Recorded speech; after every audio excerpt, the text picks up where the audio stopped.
Munculnya berbagai manuver politik dari Gibran telah menimbulkan ketidakpuasan di kalangan pendukung Prabowo, sehingga menciptakan ketegangan dalam hubungan mereka. Pembicaraan antara Prabowo dan Megawati Soekarnoputri mencerminkan ketidakpastian dalam dunia politik, menandakan adanya perubahan strategi yang mungkin terjadi di kalangan elit politik.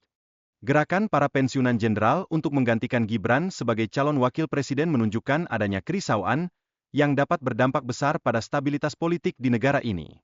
Diskusi yang dilakukan menghasilkan 8 poin penting, termasuk isu pemulihan konstitusi asli serta usulan pemecatan Gibran, mencerminkan ketidakpuasan mendalam di kalangan masyarakat. Kekhawatiran muncul bahwa situasi politik saat ini dipengaruhi oleh kekuatan militer yang terpengaruh oleh perubahan struktur kepemimpinan, menimbulkan ketidakpastian bagi masa depan pemerintahan.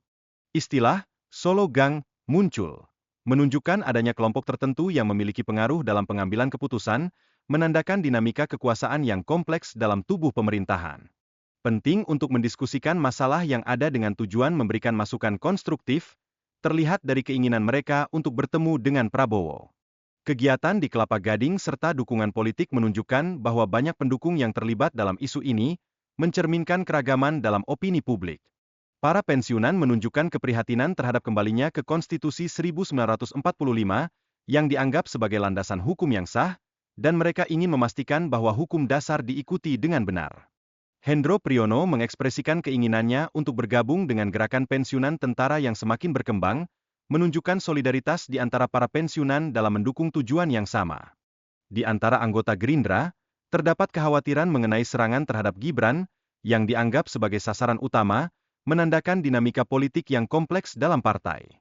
Hubungan Prabowo dan Gibran tergolong rumit, terutama setelah Gibran mengeluarkan program saat Prabowo tidak hadir, yang berpotensi mempengaruhi posisi Gibran di masa depan. Gibran tidak diundang dalam beberapa pertemuan strategis, menciptakan kesan ketidakpuasan terhadap perannya dan terlihat terasing dari kebijakan penting pemerintah. Ada insiden di mana Gibran ditegur terkait penampilannya, menyoroti perhatian Prabowo terhadap citra publik, mendorong Gibran untuk tampil lebih rapi dan sesuai norma di lingkungannya. Prabowo dan Jokowi tampaknya memiliki hubungan yang lebih baik. Terlihat ketika Prabowo mengirim Jokowi untuk menghadiri pemakaman Paus, menunjukkan adanya saling pengertian antara keduanya. Meskipun Jokowi tidak lagi menjabat, ia tetap mengawasi proyek-proyek besar yang melibatkan kepentingan bisnis, mencerminkan komitmennya terhadap perkembangan ekonomi. Isu terkait proyek tebu yang terhambat menunjukkan tantangan dalam pelaksanaan kebijakan, serta kompleksitas hubungan antara bisnis dan pemerintah. Pertemuan dengan menteri menunjukkan bahwa komunikasi antara Jokowi dan pemerintah saat ini masih terjalin, menimbulkan pertanyaan tentang pengaruhnya dalam keputusan pemerintah. Kritik terhadap Prabowo sebagai produk reformasi yang gagal menggarisbawahi bagaimana sejarah dapat mempengaruhi dinamika politik saat ini. Upaya para pensiunan TNI untuk mengembalikan sistem konstitusi 1945 menunjukkan kekhawatiran terhadap demokrasi dan potensi dampak negatifnya. Sikap pensiunan TNI yang ingin memperkuat peran militer di pemerintahan dapat menimbulkan risiko bagi stabilitas demokrasi di Indonesia.